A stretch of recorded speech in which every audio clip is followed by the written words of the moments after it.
Oui, ici, Dr. Athanas Kaja, votre entraîneur à la réussite. Voilà, je vais développer un thème avec vous. On va voyager.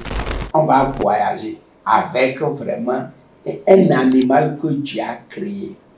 Une petite animal, mais qui fait des choses extraordinaires. Et cet animal-là, si nous allons à son école, il n'y a rien à faire, tu vas réussir ta vie. Je dis quoi? J'ai dit, il y a un animal, un petit animal que Dieu a créé. Et si tu vas à son école, il n'y a rien à faire, tu vas réussir ta vie. Et tu vas me dire, mais pour le coach, je veux parler de quel animal?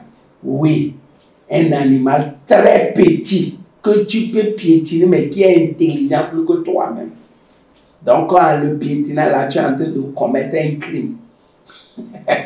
Parce que, non. Et cet animal-là s'écrit la fourmi. L'école de la fourmi. Quand vous voyez la fourmi, vous savez, Dieu a créé certains animaux dans le monde et à des moments donnés, Dieu nous dit d'aller à leur école. Et quand vous lisez les livres saints, vous allez voir que Dieu a parlé des animaux que nous devons imiter. Dieu a parlé de lion, vous voyez, Dieu a parlé de lion. Pourquoi? Pour nous amener à être courageux comme un lion, à être imperturbable comme un lion. Le lion, c'est-à-dire rien n'effraie le lion. En réalité, le lion peut avoir peur de l'éléphant, mais il n'a pas peur de l'éléphant, il ne voit pas la taille de l'éléphant. Il a tellement confiance en lui-même, il est tellement courageux, audacieux, que le lion ne l'effraie pas. Quand tu as ce comportement-là, tu te comportes comme un lion, rien ne te frappe, rien ne te terrorise, il n'y a rien à faire, tu vas réussir ça. C'est pour cela qu'il est devenu le roi des animaux, malgré le fait qu'il n'est pas le plus grand, le plus géant. Donc ce n'est pas être plus grand, plus géant qui est le problème. Les livres nous ont parlé aussi d'un animal qu'on appelle l'aigle. Vous savez, l'aigle vole plus que tous les oiseaux. L'aigle vole plus que tous les oiseaux. Et il y a certains oiseaux qui embêtent l'aigle, le corbeau. Il peut se déposer sur l'aigle en train de toucher ses oreilles. Mais l'aigle ne se gêne pas, ne fait pas de bagarre. L'aigle prend simplement son envol et continue à aller monter. À un moment donné, le corbeau est asphyxié et tombe. Il tombe de lui-même. Vous voyez, quand vous prenez de la hauteur, dans certaines situations, vous devenez imperturbable. Maintenant, l'animal, donc il y a beaucoup d'animaux comme ça, où les livres nous demandent d'aller à leur école pour réussir notre vie. Maintenant, l'animal que j'ai choisi d'étudier aujourd'hui, c'est la fourmi. La fourmi, un animal très petit, mais il y a certaines caractéristiques dans le comportement de la fourmi. Si en tant que des humains, nous prenons ça, il n'y a rien à faire, nous allons réussir notre vie. Beaucoup de personnes ne réussissent pas parce qu'on n'est pas prêt à apprendre. Il faut apprendre de tout. Il faut apprendre des animaux. Il faut apprendre des hommes. Il faut apprendre de la nature. Il faut apprendre de tout. Et là, réussir dans la vie serait très facile pour toi. Et je vais étudier avec vous environ 5 caractéristiques de la fourmi. 5 qualités. 5 qualités de la fourmi. Et que si nous imitons la fourmi et si nous développons ces qualités-là à notre niveau, il n'y a rien à faire, nous allons réussir notre vie. Première qualité de la fourmi, c'est planification stratégique. La fourmi est un planificateur stratégique. Un planificateur stratégique. Si vous n'êtes pas planificateur, vous ne pouvez pas réussir votre vie. La différence, ceux qui réussissent et ceux qui ne réussissent pas, c'est que ceux qui ne réussissent pas là, ils n'ont aucun plan, ils n'ont aucun objectif, ils n'ont aucun rêve, ils ne veulent rien accomplir, ils sont là seulement. Et on espère. C'est pour ça que j'ai dit la fois passée dans une vidéo, les pauvres espèrent, les riches prospèrent. Les pauvres espèrent, ça va aller, ça ira. Pendant que ceux qui par ça, la science sont en train d'évoluer, sont en train de prospérer. Donc, la fourmi est un planificateur stratégique. La fourmi sait que il y a un temps pour chaque chose. La fourmi sait qu'il y a des moments où la pluie va venir et là aussi, et quand la pluie est là, la pluie peut la détruire, ruiner sa vie.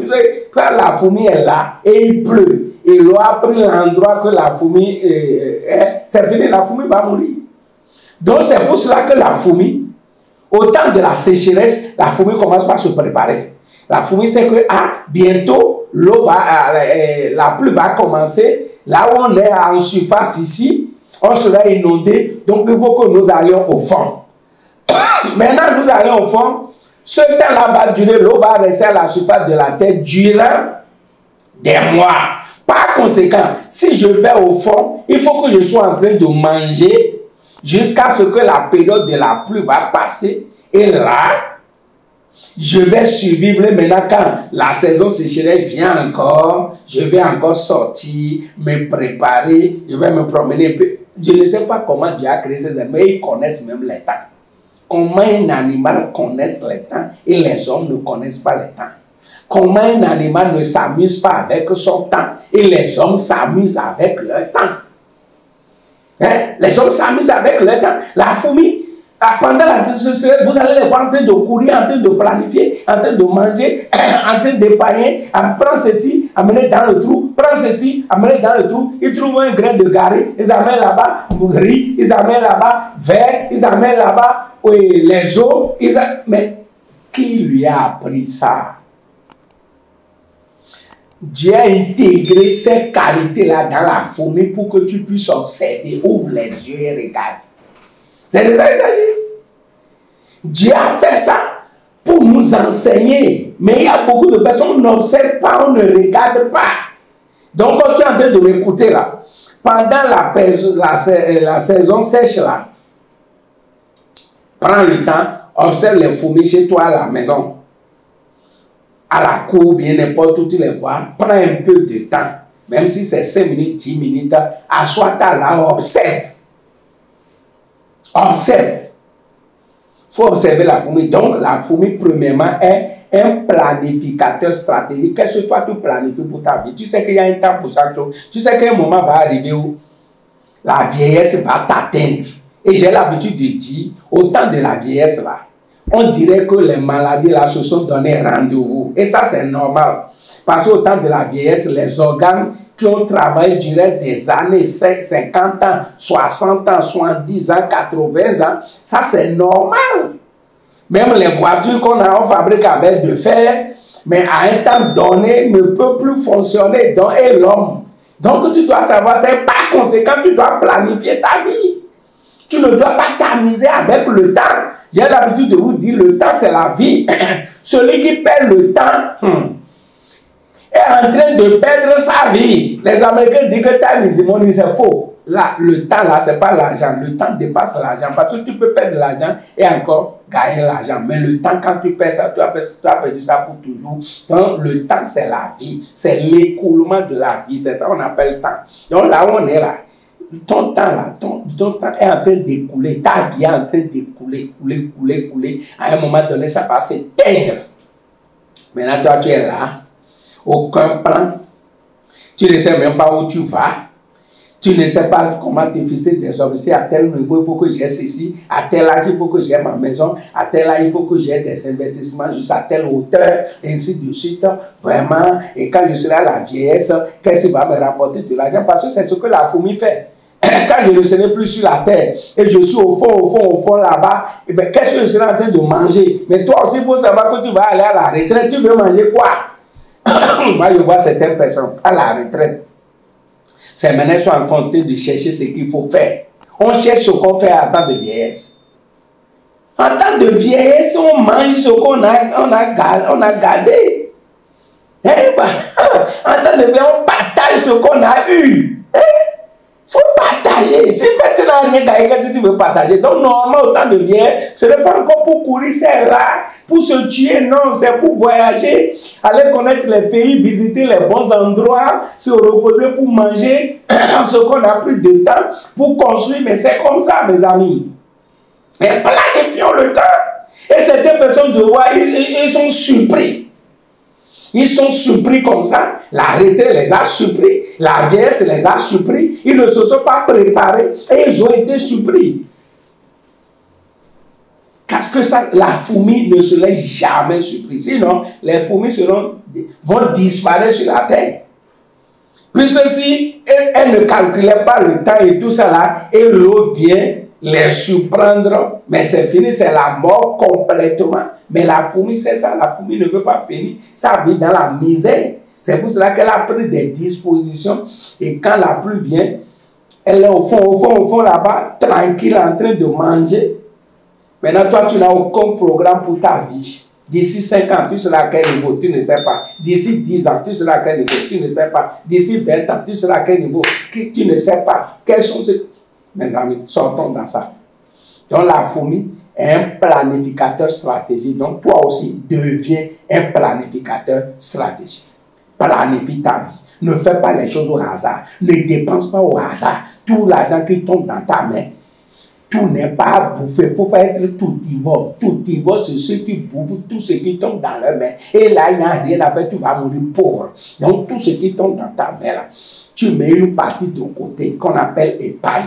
Et ça là, c'est pour investir. Ce n'est pas pour faire les cérémonies, c'est pas, non, c'est pour investir. Il faut que l'argent travaille pour toi. Toi-même, tu ne peux pas travailler 24 heures sur 24. Hein? Une semaine sur une semaine, un mois sur un mois, un an sur un mois, tu ne peux pas. Mais l'argent peut. L'argent peut travailler sans arrêt durant 10 ans, 20 ans, 30 ans, 50 ans, 100 ans. Tu vas bouffer, laisser encore à tes enfants. C'est comme ça l'argent. Il ne faut pas gaspiller l'argent. Il y a beaucoup de personnes qui bousillent l'argent. On bousille seulement l'argent. On ne fait aucun calcul, on ne planifie rien. Ça là, on va dépenser. Ça là, on va mettre de côté pour épargner. Et après, on va investir. Je vous ai dit que vous devez avoir plusieurs sources de revenus. Si vous n'avez pas plusieurs sources de revenus, vous êtes en insécurité. Vous êtes en insécurité pour avoir plusieurs cordes à son arc. Sinon, tu seras surpris. Donc, il faut planifier ta vie.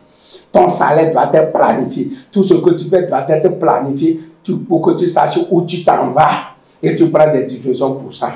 Deuxième qualité de la fourmi est diligente. Je vous ai dit, trouvez une chaise, trouvez un temps, asseyez-vous pour observer la fourmi. Pour voir ces personnes, c'est diligence. On court ceci, on a envoyé ceci, elle va venir encore, et tout ça là. Et là, elle a tous les fronts, et tout ci, et tout ça. Quand elle joue le bloc ici, elle tourne là-bas. Observez, asseyez-vous, observez la fourmi. Vous n'allez pas voir la fourmi tranquille, en train de lambiner. Je vois certaines personnes, je dis, mais ces gens-là, bon, ils ont raison au fait. Hein. Parce que quand tu prends quelqu'un, si quelqu'un est en train de courir, vous l'observez, c'est soit deux choses. Soit la personne poursuit quelque chose ou quelque chose poursuit la personne. Mais quand tu vois quelqu'un qui lambine à rien, on prend tout le temps, on bavarde, et rien ne le poursuit et il ne poursuit rien. C'est comme ça que peut-être rien ne le poursuit et il ne poursuit rien. Donc, il est comme les poissons morts que le courant d'eau emporte partout. C'est les poissons morts que l'eau emporte là où elle veut. Mais poisson vibrant peut marcher à ton courant. Et c'est de ça qu'il s'agit. Il y a beaucoup d'hommes qui sont poissons morts aujourd'hui dans le monde. Poissons morts. Tu lui poses la question. Qu'est-ce que tu fais? Qu'est-ce que tu veux réaliser d'ici 5 ans? Et ainsi de suite. Oh, rien. C'est pour ça qu'on l'embête. C'est pour ça qu'on perd du temps. Non, mes amis, la fourmi est diligente, elle ne perd pas le temps. Tu vas la voir en train de courir, écoute ceci, tu la vois ici en train de courir, tu te demandes, mais qu'est-ce qu'il a poursuivi? Rien du tout. Mais est-ce que ça va? Non, c'est parce qu'elle a des objectifs. Elle sait que bientôt, la pluie va commencer, il faut qu'elle amasse le maximum. Mais aujourd'hui, j'ai l'habitude de dire, mais la richesse est disponible. Parce qu'il y a certaines personnes qui disent que vraiment, il n'y a pas d'argent dans le pays. Il n'y a pas d'argent. Qui t'a dit qu'il n'y a pas d'argent? Ah, il n'y a pas de riz. Avant, il y avait l'argent, tout ça. Donc là où l'argent était resté là, tu es parti là-bas et c'est fini. Mes amis, non, il ne faut pas dire ça. La richesse est disponible. Au 21e siècle, à l'aide de l'information, la richesse est disponible plus que les autres temps passés. Et il y en aura encore davantage parce qu'aujourd'hui, à l'aide de l'information, c'est l'information qui est devenue la source intarissable de richesse. Et aujourd'hui, l'expérience a montré que chaque 2 jours, un milliardaire naît dans le monde. Et Dieu nous a donné chacun 24 heures. Certains utilisent leurs 24 heures pour devenir riches. Toi, tu utilises tes 24 heures pour devenir pauvre. La faute est à qui? La faute est à Dieu? Non. Dieu nous a donné le temps équitablement. Dieu, c'est le plus grand démocrate au monde. C'est pour ça qu'il a donné 20 ans et 24 heures à chaque personne dans la journée. Toi, tu t'amuses avec ton temps. Tu t'amuses, tu ne travailles pas. Tu ne travailles pas comme il faut. Tu n'es pas diligent. Tu n'es pas habile. On ne te voit pas sur tous les fronts. Il y a certaines personnes, surtout les chrétiens spirituels, les chrétiens de sainteté là. Quand quelqu'un est en train de courir, ça là, on dit que non, lui, il a rétrogradé, il aime l'argent, il n'est pas saint, tout ça là. Maintenant, toi, tu es pauvre dans ta... Tu es saint, mais pauvre. Parce que tu ne veux pas travailler. Parce que tu ne veux pas travailler, tu ne veux pas te gêner. Dieu connaît mes besoins. Dieu sait ce que j'ai besoin, c'est tout. Et vous allez voir certaines personnes, comme ils ont trouvé un emploi là, et on paye leur salaire, ils ajustent leur vie proportionnellement à leur salaire. Pas d'ambition, pas de désir, pas de souhait, ainsi de suite. On s'ajuste proportionnellement à son salaire. Qui t'a dit ça? Dieu nous a dit de nous déployer.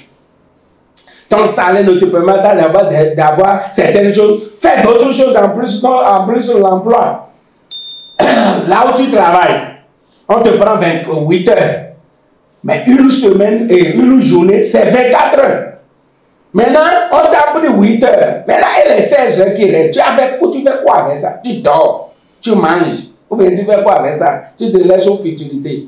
Et on s'ajuste par rapport à son salaire. Alors qu'on peut faire encore d'autres choses. La Bible a dit, dès le matin, sème ta semence. Le soir, ne laisse pas ta main se reposer. On quitte le boulot, on vient à la maison, on regarde télévision. C'est pour ça que j'ai fait une vidéo pour dire, celui qui regarde télévision tous les jours là va mourir pauvre. Il n'y a rien à faire. Tu vas mourir pauvre. Si tu regardes télévision tous les jours, tu vas mourir pauvre. Parce que tu peux sortir du boulot et le temps là, tu peux penser à autre chose. Tu peux penser à te former. Tu peux penser à connaître ton talent que Dieu t'a donné. D'abord, le fait que tu sois employé là, tu n'es pas en train d'utiliser tout le potentiel que Dieu t'a donné. C'est de ça qu'il s'agit. Tu n'es pas encore rentré dans le plan de Dieu pour ta vie. Tu n'as pas encore trouvé ton travail. Emploi, c'est différent du travail. Donc, par conséquent, quand tu es employé quelque part, il faut considérer que tu es en formation là-bas. Dieu est en train de te préparer pour que vraiment le véritable plan de Dieu pour toi, le don, le talent, le travail que Dieu a réservé pour toi, ta mission de vie, tu puisses te préparer maintenant pour rentrer dedans. Mais certains prennent un emploi comme terminus.